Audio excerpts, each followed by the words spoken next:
beginning, you said when you first heard these rumors a few weeks ago, that's when you called him. Then you said you've heard these rumors for years. So which one is it, Senator? So I heard rumors of him being flirty. And that wasn't an issue enough for you to not trust him to watch your kids or be close with him? Now, let us move on to our next story, which takes us to Eric Swalwell and what's going on there, because the fallout continues. Because, for one, we have more and more victims that are coming out, coming on camera, documenting their experience with Eric Swalwell. Another thing that we have a senator, a Democrat senator, Gallego or Gallego. I heard different ways to pronounce it, right?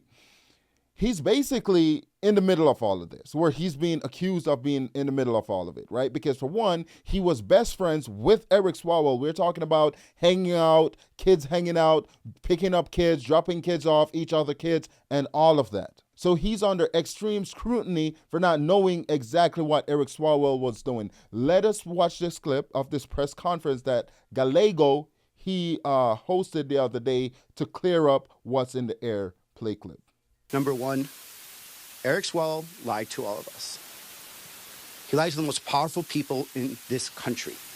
And they trusted him. They trusted him with some of the most sensitive spots in our government, whether it was on Judiciary Committee, Intel Committee, impeaching Donald Trump. And that clouded my judgment. My friendship with him, our family's friendship together with him, clouded my judgment. And I was wrong. I deeply, deeply regret that. Yeah, I fail to believe that he had no idea of what Eric Swalwell was doing, because we're talking about these guys were pretty close, or they're pretty close. We're talking about their wives were close, their kids were close. And the saying that says, show me your friends and I'll tell you who you are. And we know that this guy was under scrutiny for some other things, but that is a story for another day.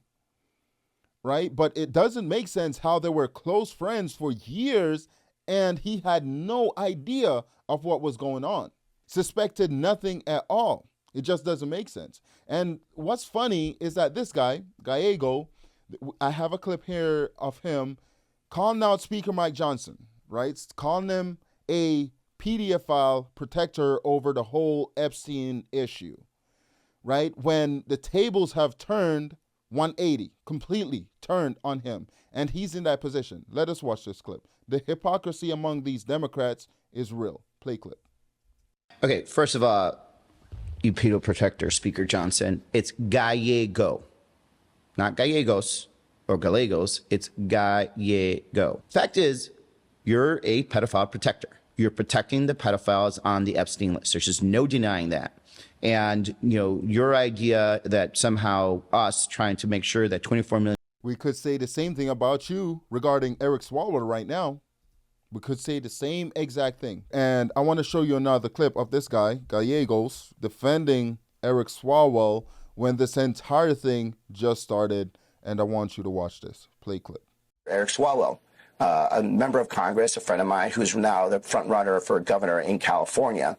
And the fact that, you know, from reports we're hearing is that, you know, he's trying to politicize a report that came out years ago that actually clarified and exonerated Eric Swalwell. And now they want to change that so that to benefit just, you know, the president's narrative to try to stop Eric Swalwell from being governor. Why? Because he knows, number one, Eric Swalwell is going to win the governorship of California. Number two, Eric Swalwell is the hardest fighter against Donald Trump. And if Eric Swalwell is governor of California, he's going to have the bully pulpit to go after Donald Trump, unlike any other governor in this country. And they're going to. And this is what we're seeing, right?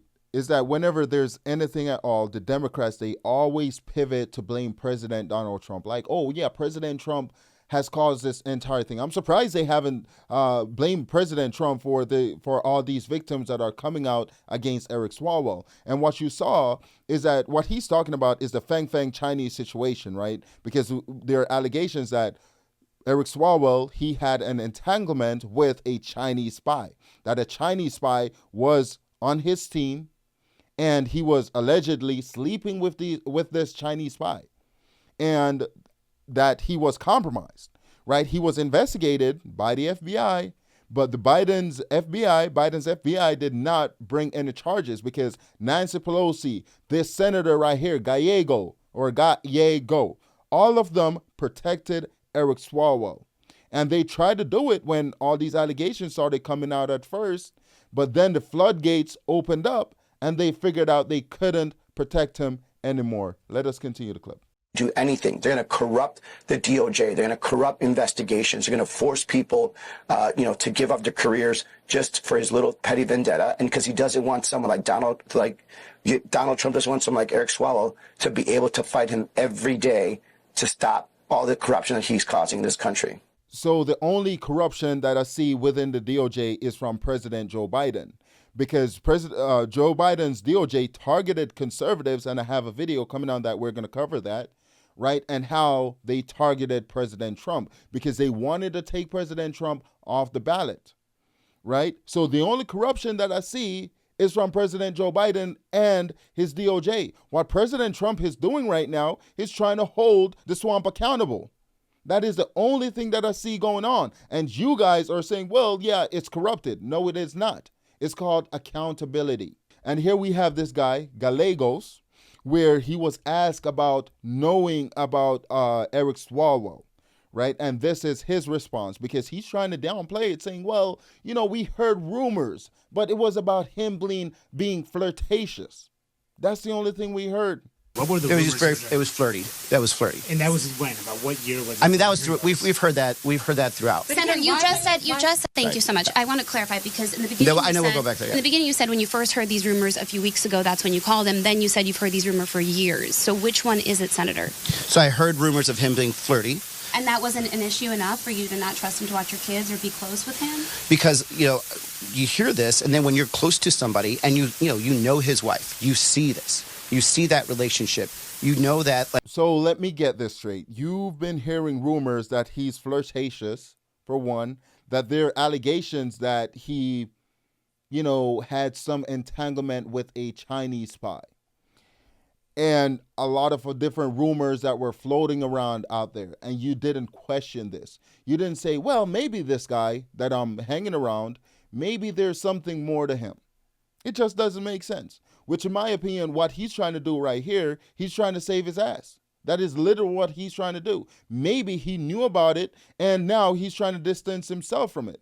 Because the guys that I hang around currently, right, some of the people that I served with and stuff, I can tell you what these guys are about. Because when we go out, I see them, I see how they interact with people. And, I've had friends where I've seen them done some stuff where it's like, okay, well, I do not want to be your friend because you're essentially a risk factor, or what we call in the military, a libo risk, a liberty risk. Someone whom, if you go out in town with them, they're more than likely to have you get arrested along with them, or have you be under curfew on a military base. So, it just doesn't make sense at all. But the next thing that I want to show you is that now we have more and more victims that are more comfortable showing their faces on camera, because yesterday we had one of the victims, they did a press conference and exposing what's going on. But she was the first one. Now we have more and more victims actually speaking up on their encounters with Eric Swalwell. Play clip. Dropped out of the governor's race and resigned from Congress. Is that justice in your view? No, it's just the beginning. It's just the very beginning. And I know personally that we're not walking away from this fight. For me, justice won't be until he can't ever harm a woman ever again, and he has faced the consequences for the women that he has harmed. I think in regards to the governor's race, he never should have ran for governor to begin with, knowing the kind of history and receipts that are out there. So that's a non-starter. By the sounds of it, it seems as if there are more receipts to be released, the way she made it sound just now. And Eric Swalwell definitely was getting busy, because what we are having right now, we're having more and more victims coming out by the day, by the minute, by the hour. And it seems as if there's a lot more to be exposed. So Eric Swalwell, he better buckle up, because this is going to be a long one for him. And I'll be here to report on everything, how it's progressing, the trial, accountability, and everything like that. And that brings us to the end of today's video. Please let me know what you think in the comment section below. I appreciate you watching all the way to the end. Also, please consider liking, sharing, commenting, and subscribing. And I'll see you in the next one. Thank you.